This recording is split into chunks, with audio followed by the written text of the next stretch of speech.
JJ. Abrams' Star Trek movie Enterprise did what a controversial DS9 team failed to do. The young crew of the Starship Enterprise in JJ. Abrams' Star Trek 2009 achieved a heroic feat that a different group of Starfleet Academy cadets in Star Trek Deep Space Nine failed to do. Star Trek 2009 rebooted Captain James T.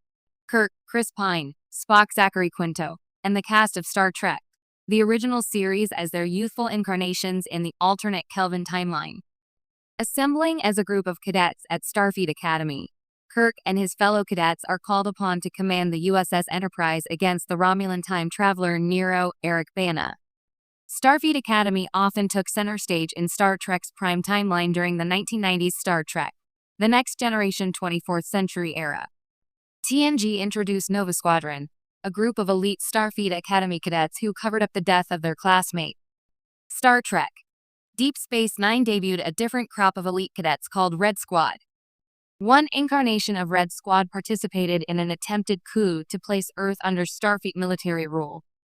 In Star Trek Deep Space Nine Season 6, Episode 22, Valiant, another Red Squad class went behind enemy lines during the Dominion War. Star Trek 2009's Enterprise crew did what DS9's Red Squad failed to do.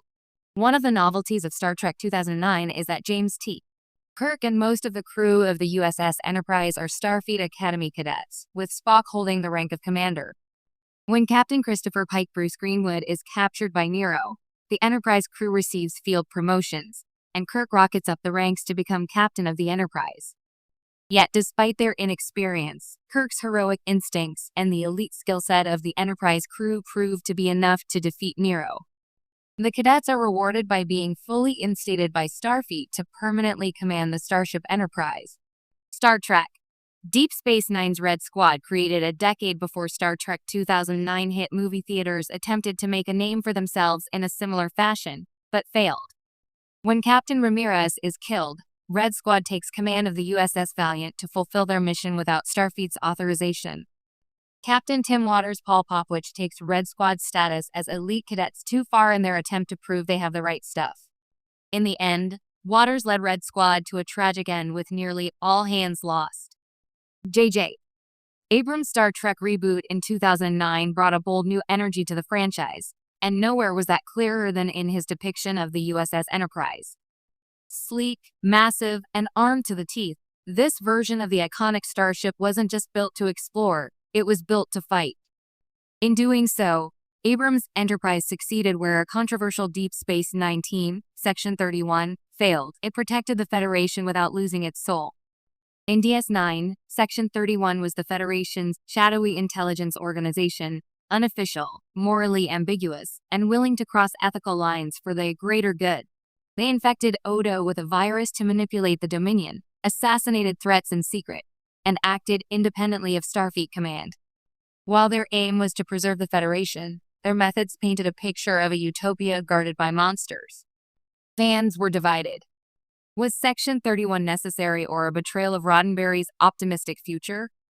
By contrast, Abrams' Enterprise, while a war-ready behemoth, stayed true to the spirit of Starfleet. Even during galactic threats like Nero's temporal incursion or Khan's rebellion in Star Trek Into Darkness, Kirk and his crew never surrendered their ideals. They confronted violence with force, but not with secrecy or moral compromise. This Enterprise was a shining example of what the Federation could be: strong, but ethical. Where Section 31 believed security required secrecy and sabotage, Abrams' Enterprise proved that transparency and teamwork could triumph. Even when Admiral Marcus attempted to weaponize Starfleet in Into Darkness, it was the Enterprise crew who exposed the truth and held the line. They didn't win by stooping to the enemy's level. They won by being better. In this way, Abrams' Enterprise achieved what Section 31 never could: defend the Federation without betraying its core values. It stood for hope in the face of chaos, a flagship that didn't need shadows to protect the light. For all the flash and lens flares, Abrams reminded us that the true power of the Enterprise isn't in its firepower. It's in the principles it dares to uphold.